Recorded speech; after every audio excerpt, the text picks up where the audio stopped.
नमस्कार दर्शकों, मैं आरएस अग्नोत्री आप सबका स्वागत करता हूं। दर्शकों, आज हम बात करेंगे वृषभ राशि फल जून 2022 के बारे में। जून का महीना वृषभ राशि वालों के लिए कैसा रहेगा, कौन कौन से ग्रहों का राशि परिवर्तन होगा, ग्रहों के राशि परिवर्तन से कौन कौन से क्षेत्रों में क्या बदलाव देखने को मिलेगा।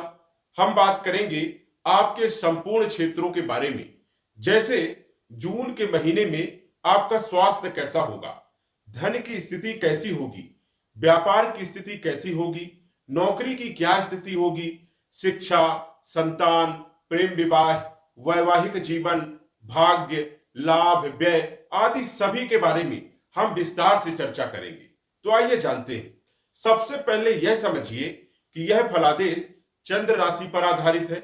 लगन राशि के आधार पर भी आप जान सकते हैं और नाम राशि के आधार पर भी आप जान सकते हैं कि आपके लिए जून का महीना कैसा रहने वाला है।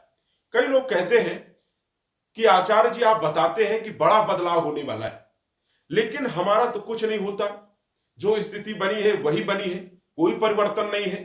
तो यहां पर समझने की जरूरत यह है कि जो हम आपको गोचर बताते हैं, महीने में कौन से ग्रह कब परिवर्तन करेंगे, लाभ देंगे, नुकसान करेंगे, जो हम आपको बताते हैं ये बिल्कुल सही है, लेकिन आपको फल किस प्रकार से मिलेंगे ये आप अपनी लग्न कुंडली में बैठे ग्रहों के आधार पर जान सकते हैं। अब जैसे हम बात कर रहे हैं वृषभ राशि वालों के बारे में, तो वृषभ राशि वाले तो करोड़ों लोग हैं। अब करोड़ों लोगों को सभी को तो फायदा होगा नहीं, सभी की जो लग्न कुंडलियां हैं वो अलग अलग होती है। अब जिन कुंडलियों में, जिन लोगों की कुंडलियों में, लगन कुंडलियों में ग्रहों की स्थिति बहुत मजबूत है और यदि गोचर कुंडली महीने के जो ग्रहों के राशि परिवर्तन है वो यदि अच्छे भाव में गोचर कर रहे हैं, अच्छे स्थान में गोचर कर रहे हैं, तो स्वाभाविक है कि आपको अच्छे परिणाम मिलेंगे। लेकिन यदि आपकी कुंडली में कोई ग्रह कमजोर है या फिर अच्छी स्थिति में नहीं है और महीने में जो ग्रहों का राशि परिवर्तन हो रहा है वो अच्छी स्थिति में हो रहा है, तो यहां पर आपको सामान्य परिणाम देखने को मिलेंगे। तो यहां पर आपको यह देखना है कि आपकी कुंडली में, जो आपकी लग्न कुंडली है, उस कुंडली में ग्रहों की स्थिति कैसी है। जिस प्रकार की ग्रहों की स्थिति होगी उसी प्रकार से आपको लाभ मिलेगा। किसी को 100% लाभ मिलेगा, किसी को 50% भी मिलेगा और किसी को 10% भी मिलेगा और किसी को कुछ भी नहीं मिलेगा। लेकिन यहां पर नुकसान नहीं होगा यदि महीने में कोई ग्रह कहीं अच्छे भाव में राशि परिवर्तन कर रहा है। तो यहां पर आप ये सोच सकते हो, आकांक्षा कर सकते हो कि ये महीना मेरे लिए लाभदायक होगा या नहीं होगा। और यदि कोई ग्रह खराब भाव में, बुरे भाव में गोचर करने वाला है, तो वहां पर आपको सावधान हो जाना चाहिए, सावधानी रखना चाहिए। तो गोचर कुंडली के आधार पर आप जान सकते हैं कि जून के महीने में आपको किस प्रकार के परिणाम देखने को मिलेंगे। तो सबसे पहले हम बात करेंगे ग्रहों के राशि परिवर्तन के बारे में। जून के महीने में 3 ग्रहों का राशि परिवर्तन होगा, जो कि विशेष बदलाव के संकेत है। यहां पर हम देख रहे हैं सूर्य का जो राशि परिवर्तन है वो 15 जून को मिथुन राशि में सूर्य गोचर करने वाले हैं, लेकिन 15 तारीख के पहले वृषभ राशि में गोचर करेंगे। सूर्य जो है 15 तारीख के बाद धन भाव में गोचर करेंगे मिथुन राशि में, और 15 तारीख के पहले आपके लगन भाव में ही गोचर करने वाले हैं वृषभ राशि में।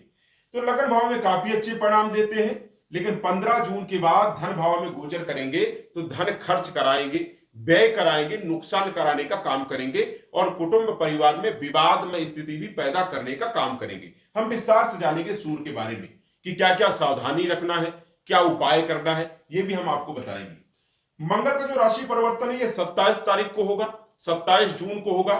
27 जून को मंगल मेष राशि में गोचर करेंगे, लेकिन 27 तारीख के पहले मंगल जो है मीन राशि में गोचर करेंगे। और ये समझ जाइए कि 27 जून तक मंगल आपको काफी अच्छे परिणाम देंगे, क्योंकि मंगल यहां पर बहुत अच्छे परिणाम देते हैं। लेकिन जैसे ही मंगल का राशि परिवर्तन होगा 27 जून को, तो यहां पर मंगल के अच्छे परिणाम नहीं देखे गए। तो ये भी हम आपको बताएंगे कि मंगल आपको क्या क्या बुरे परिणाम दे सकता है, क्या आपको सावधानी रखना है। शुक्र का राशि परिवर्तन हो रहा है। शुक्र का राशि परिवर्तन 18 तारीख को होगा। 18 जून को शुक्र वृषभ राशि में गोचर करने वाले, लेकिन 18 तारीख के पहले शुक्र जो है मेष राशि में गोचर करेंगे 12वें भाव में। हालांकि शुक्र यहां पर काफी अच्छे परिणाम भी देते हैं, लेकिन कुछ सावधानी भी रखने की जरूरत है, क्योंकि राहु के साथ शुक्र यहां पर गोचर करेंगे तो यहां पर बड़े आरोप भी लग सकते हैं, इसलिए यहां पर ध्यान देने की जरूरत है। और जैसे ही शुक्र का राशि परिवर्तन होगा 18 तारीख को, तो यहां पर जबरदस्त लाभ देखने को मिलेगा, क्योंकि यहां पर राजयोग बनाएंगे, मालव राजयोग बनेगा, लक्ष्मी नारायण राजयोग बनेगा बुध और शुक्र के द्वारा। तो काफी अच्छी स्थिति यहां पर देखने को मिल सकती है 18 तारीख के बाद। ग्रहों की स्थिति यदि बात करें तो बुध पूरे महीने भर वृषभ राशि में लगन भाव में गोचर करेंगे। सूर्य जो है यहाँ पर 15 तारीख को आ जाएंगे, 15 जून को। केतु यहाँ पर यदि बात करें तो पूरे महीने गोचर करेंगे, और शनि भी यहाँ पर पूरे महीने गोचर करेंगे। गुरु पूरे महीने गोचर करेंगे, और राहु भी यहाँ पर पूरे महीने गोचर करने वाले हैं। तो ये ग्रहों की स्थिति है। बदलाव सिर्फ 3 ग्रह कर रहे हैं, सूर्य, मंगल और शुक्र। तो सबसे पहले हम बात करेंगे राशि के स्वामी के बारे में।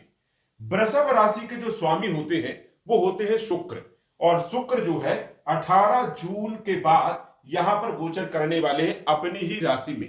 तो ऐसे में जबरदस्त लाभ देखने को मिलेगा, क्योंकि वृषभ राशि में जब भी शुक्र गोचर करते हैं और केंद्र भाव में, ये केंद्र भाव है 1, 4, 7, 10, ये केंद्र भाव है। इन भावों में यदि शुक्र अपनी राशि में या उच्च राशि में गोचर करे तो मालव्य राजयोग बनता है।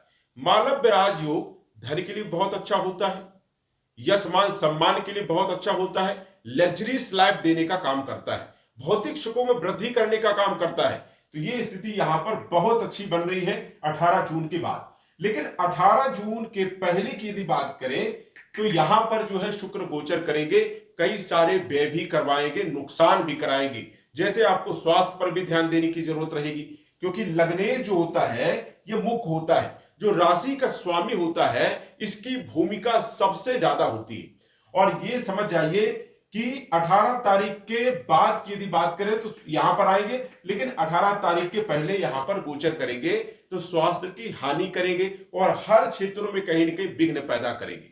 तो थोड़ा सा यहां पर सावधानी रखना है, क्योंकि राहु के साथ शुक्र का गोचर रहेगा और यहां पर दोष युक्त होगा, लांछन लग सकता है, कोई गलत आरोप लग सकता है। तो यहां पर यदि आप सावधानी रखेंगे तो कोई बड़ा नुकसान आपको नहीं होगा, और यदि आप सावधानी नहीं रखेंगे तो कोई गलत आरोप कोई स्त्री के द्वारा भी लग सकता है, या फिर जो है मन मुटाव की स्थिति पैदा हो सकती है, विवाद में स्थिति पैदा हो सकती है। इसलिए यहां पर ध्यान देने की जरूरत है। और यदि कोर्ट कचहरी के मामले में यदि आप भिड़े हुए हैं या पहले से कोई कोर्ट में मामला चल रहा था, तो यहां पर थोड़ा सावधानी रखने की आपको विशेष जरूरत रहेगी। 18 तारीख के बाद स्थिति में सुधार आएगा, जबरदस्त लाभ देखने को मिलेगा, और मालव राजयोग से आर्थिक स्थिति आपकी मजबूत होगी, धन की स्थिति मजबूत होगी, नौकरी, व्यापार, व्यवसाय की स्थिति मजबूत होगी, वैवाहिक जीवन आपका बहुत अच्छा रहेगा, वैवाहिक जीवन के आनंद आप ले सकते हैं। तो कई सारे स्थितियों को यहां पर शुक्र सुधारने का काम करेंगे। तो मालव्य राजयोग से आपको जबरदस्त लाभ देखने को मिलेगा और स्वास्थ्य भी आपका बहुत अच्छा रहेगा। अब यहां पर आप देख रहे हैं शुक्र के साथ बुध की स्थिति है। अब बुध और शुक्र दोनों जो है एक साथ कहीं पर भी बैठ जाए तो ऐसे में लक्ष्मी नारायण राजयोग का निर्माण होता है, और ये राजयोग जो है धन के लिए बहुत अच्छा होता है, यश मान सम्मान के लिए बहुत होता है, बहुत अच्छा होता है, प्रतिष्ठा के लिए बहुत अच्छा माना जाता है। व्यापारिक स्थिति में यदि देखें तो ये जबरदस्त लाभ देने का काम करता है, प्राइवेट सेक्टर में भी जबरदस्त लाभ देने का काम करता है। तो ये काफी अच्छी स्थिति है, लाभ ले सकते हैं। लेकिन कब? ये स्थिति 18 जून के बाद बनेगी। तो यहां पर बहुत अच्छी स्थिति रहेगी, स्वास्थ्य आपका बहुत अच्छा रहेगा 18 तारीख के बाद। यहां की यदि बात करें तो यहां पर आप देख रहे हैं 3 नंबर लिखा है, और यहां पर सूर्य विराजमान है। 3 नंबर मिथुन राशि होती है, और मिथुन राशि के स्वामी होते हैं बुध। बुध लगन भाव में गोचर करेंगे। अब धन का मालिक यदि लगन भाव में गोचर करे, धन का मालिक यदि लाभ भाव में गोचर करे, तो यहां पर धन योग बनता है। स्वाभाविक है कि जून के महीने में धन की कमी आपको नहीं रहेगी, आर्थिक स्थिति आपकी मजबूत रहेगी। लेकिन यहां पर ध्यान देने की जरूरत यह है कि यहां पर सूर्य भी विराजमान होने वाले हैं 15 जून के बाद। सूर्य धन भाव में धन को जलाने का काम करता है, तो यहां पर व्यय करेगा, नुकसान करेगा। और ये जो भाव होता है कुटुंब परिवार का भाव होता है, तो कुटुंब परिवार में विवादमय स्थिति पैदा करेंगे। इसलिए यहां पर थोड़ा ध्यान रखने की जरूरत है। ये जो भाव है ये वाणी का भी भाव है। कटु वाणी का प्रयोग बिल्कुल भी नहीं करना है, नहीं तो शत्रु पैदा होंगे। कुटुंब परिवार में यदि कोई बात करे तो यहां पर आपको जो है कंप्रोमाइज करके चलना है, नहीं तो विवाद में स्थिति हो जाएगी और धन ज्यादा व्यय होगा। तो यहां पर धन संचय करने की भी जरूरत रहने वाली है। ससुराल पक्ष के संबंधों को खराब करने की कोशिश बिल्कुल भी ना करें, नहीं तो नुकसान हो सकता है। तो यहां पर ध्यान देने की जरूरत है, लेकिन धन की स्थिति आपकी बढ़िया रहेगी। यहां की यदि बात करें तो यहां पर 4 नंबर लिखा है कर्क राशि, जिसके स्वामी होते चंद्रमा, और चंद्रमा का फलादेश संभव नहीं होता है, क्योंकि 2.25 दिन में चंद्रमा का राशि परिवर्तन होता है। लेकिन यहां पर जो ग्रहों की दृष्टि होगी उस प्रकार से लाभ देखे जाएंगे। तो यहां पर देखा जाए तो गुरु की दृष्टि है, 5वीं दृष्टि। गुरु यहां पर विराजमान है स्वराशि में, 1 2 3 4 5, 5वीं दृष्टि यहां पर पड़ रही है। तो स्वाभाविक है कि जो भाव है, ये जो भाव है बल पराक्रम का भाव है। बल पराक्रम में वृद्धि देखा जाएगा। कम्युनिकेशन का भाव हो तो कहीं ना कहीं जबरदस्त यहां पर लाभ देखने को मिलेंगे। यदि आप छोटी मोटी यात्राएं करना चाहते हैं तो स्वाभाविक है कि यहां पर लाभ देखने को मिलेगा। भाई बहनों के साथ संबंधों में मधुरता देखने को मिलेगी। तो ये स्थिति यहां पर बहुत अच्छी है। यहां की यदि बात करें तो ये जो है चौथा भाव है, और चौथे भाव में 5 नंबर लिखा है सिंह राशि। सिंह राशि के स्वामी होते हैं सूर्य, और सूर्य का गोचर धन भाव में हो रहा है। अब यहां के जो मालिक है वो धन भाव में गोचर कर रहे हैं। तो समझ जाइए कि ये जो भाव है भूमि, भवन, प्रॉपर्टी, मकान और वाहन का है।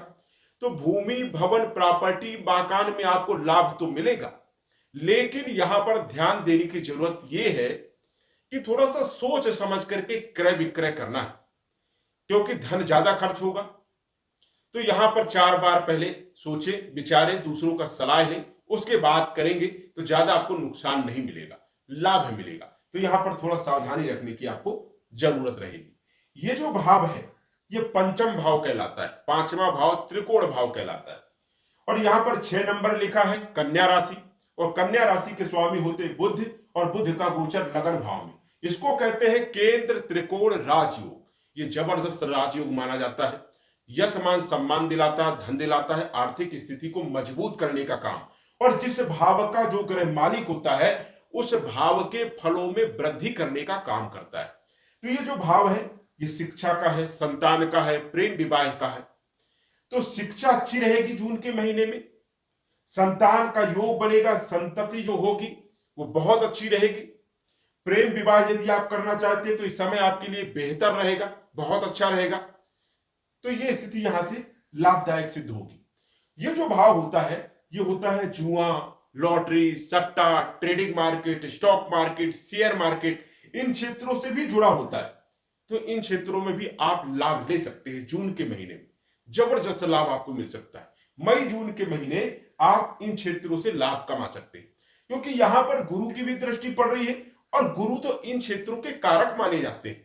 गुरु धन के कारक होते हैं, संतान के कारक होते हैं, ज्ञान के कारक होते हैं, वैवाहिक जीवन के कारक होते हैं, और trading market, stock market, share market, इन क्षेत्रों के भी कारक माने जाते हैं। तो स्वाभाविक है कि वृषभ राशि वालों को इन क्षेत्रों में लाभ देखने को मिलेगा। अब यहां पर कितना लाभ मिलेगा ये आपकी कुंडली में बैठे हुए ग्रहों की स्थिति को देख करके आप जान सकते हैं। लाभ तो मिलेगा, नुकसान नहीं होगा। तो ये स्थिति यहां पर बन रही है। अब हम बात करें ये जो भाव है, यहां पर आप देख रहे हैं ये छठा भाव है, 7 नंबर लिखा है। 7 नंबर तुला राशि, जिसके स्वामी होते शुक्र। शुक्र की स्थिति की यदि बात करें तो शुक्र लगन भाव में बैठे, मतलब रोग, ऋण, शत्रु का जो मालिक है लगन भाव में बैठा हुआ है। अब लगन भाव में जो भी ग्रह बैठते हैं स्वाभाविक है कि वहां पर अच्छे परिणाम देने का काम करते हैं। तो यहां पर रोग, ऋण, शत्रु को समाप्त करने का काम करेंगे, ऋणों को समाप्त करने का काम करेंगे, मामा मौसी के संबंधों में मधुरता बनाने का काम करेंगे। यदि आपने कोई कर्ज लिया है तो चुकाने के लिए स्रोत पैदा होंगे। यदि आप कोई कंपटीशन देना चाहते हैं या कोई नया कार्य प्रारंभ करना चाहते हैं तो उसमें आपको जबरदस्त लाभ देखने को मिलेगा। प्राइवेट नौकरी के लिए यदि आप प्रयासरत हैं, सरकारी नौकरी के लिए यदि आप प्रयासरत हैं तो जबरदस्त लाभ देखने को मिलेगा। बिल्कुल आप प्रयास करिए, जरूर सफलता आपको मिलेगी। ये जो भाव है आपका ये सप्तम भाव है, 8 नंबर लिखा है। 8 नंबर वृश्चिक राशि, जिसके स्वामी होते हैं मंगल। अब ये जो भाव है ये वैवाहिक जीवन का भाव है। वैवाहिक जीवन के स्वामी है मंगल, और मंगल जो है आपके 12वें भाव में गोचर करने वाले हैं। कब से? 27 तारीख से। लेकिन 27 तारीख के पहले यहां पर गोचर करेंगे, तो 27 तारीख तक तो यहां पर जबरदस्त लाभ देंगे, कोई यहां पर दिक्कत नहीं होगी वैवाहिक जीवन में, वैवाहिक जीवन आपका बढ़िया रहेगा।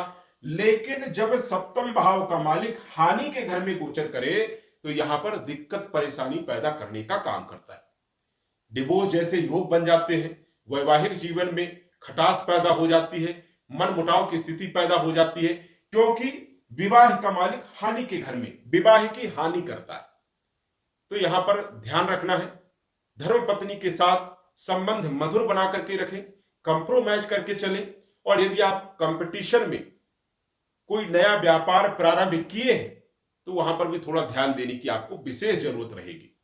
उतार चढ़ाव यहां पर देखने को मिलेगा, इसलिए यहां पर ध्यान देने की आपको विशेष जरूरत है। यहां की यदि बात करें तो ये जो भाव है अष्टम भाव, यहां पर 9 नंबर लिखा है।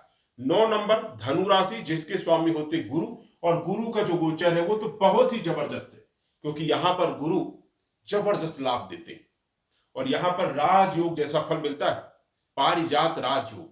तो समझ जाइए कि अष्टम भाव के मालिक और स्वराशि मीन राशि के स्वामी, धनु राशि और मीन राशि के स्वामी गुरु लाभ के घर में गोचर कर रहे हैं, जरूर लाभ देंगे। गुप्त धन आपको प्राप्त हो सकता है, चाहे वो जुआ हो, लॉटरी हो, सट्टा हो, ट्रेडिंग मार्केट हो, स्टॉक मार्केट हो, या आपने किसी को ऋण दिया है तो रिकवरी हो सकती है। मतलब गुप्त धन किसी भी माध्यम से आपको प्राप्त हो सकता है, ससुराल के पक्ष से भी मिल सकता है।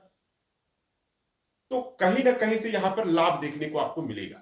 या आप धर्म के क्षेत्र में, सोशल वर्क, इन क्षेत्रों में आप जो है यश मान सम्मान प्राप्त कर सकते हैं, इन क्षेत्रों से लाभ कमा सकते हैं। तो यहां की स्थिति भी आपकी कुंडली में बहुत अच्छी। यदि हम बात करें आपके भाग्य भाव की, ये नवम भाव है, त्रिकोण का भाव है, भाग्य भाव उसको कहते हैं। यहां पर 10 नंबर लिखा है। 10 नंबर मकर राशि, जिसके स्वामी होते शनि, और शनि केंद्र त्रिकोण राजयोग बना करके स्वराशि के सस नामक राजयोग, 2 राजयोग बना करके बैठे। क्योंकि जब कोई भी ग्रह केंद्र भाव में स्वराशि का या उच्च राशि का बैठता है, सूर्य और चंद्रमा को छोड़कर, तो कोई न कोई जो है राजयोग जरूर बनाता है। तो यहां पर पंच महापुरुष में से एक राजयोग का निर्माण हुआ, सस नामक राजयोग। वृषभ राशि वालों के लिए जबरदस्त लाभदायक सिद्ध होगा।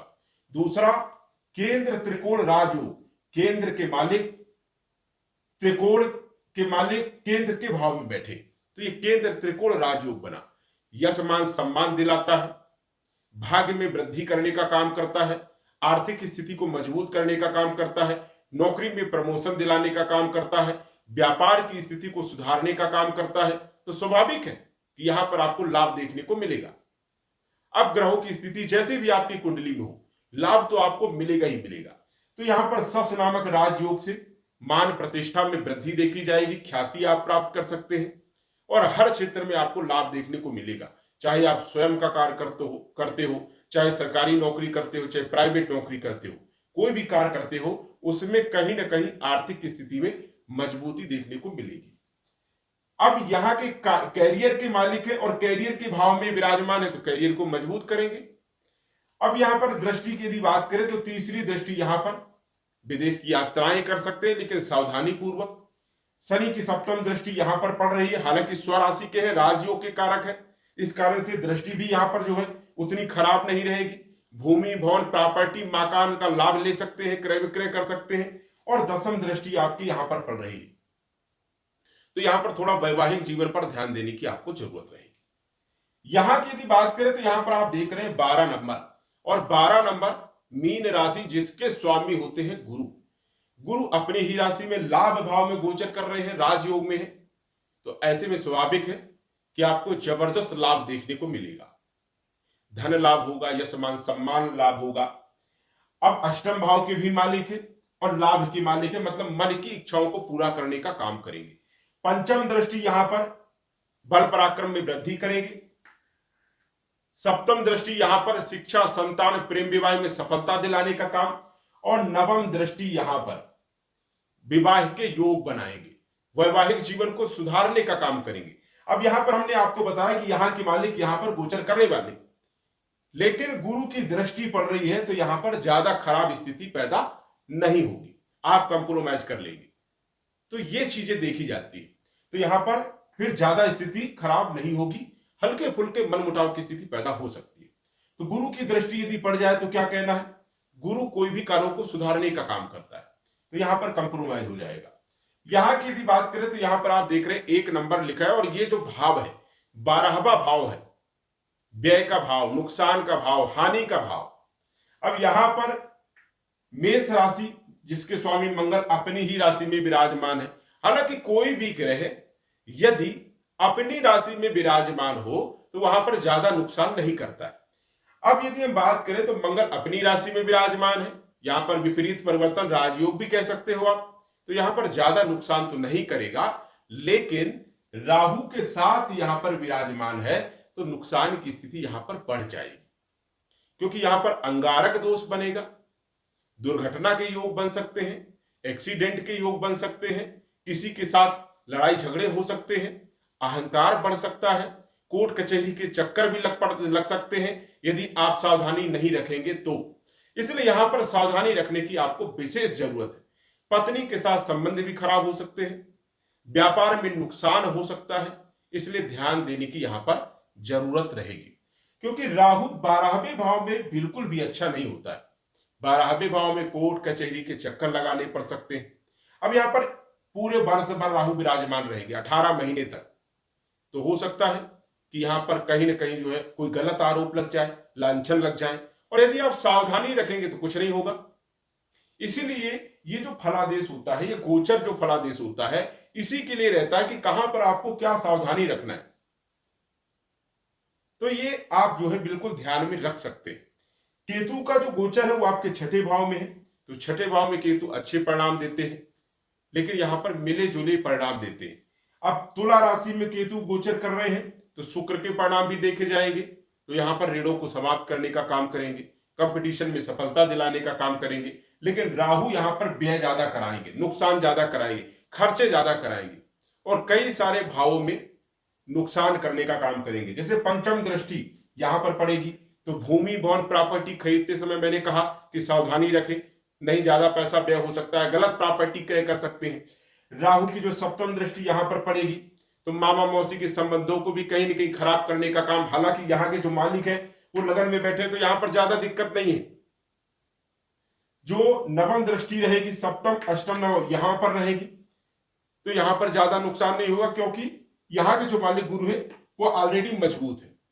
तो ज्यादा जो समस्या होगी वो यहां पर हो सकती है और यहां पर हो सकती है, इसलिए यहां पर ध्यान देने की जरूरत है।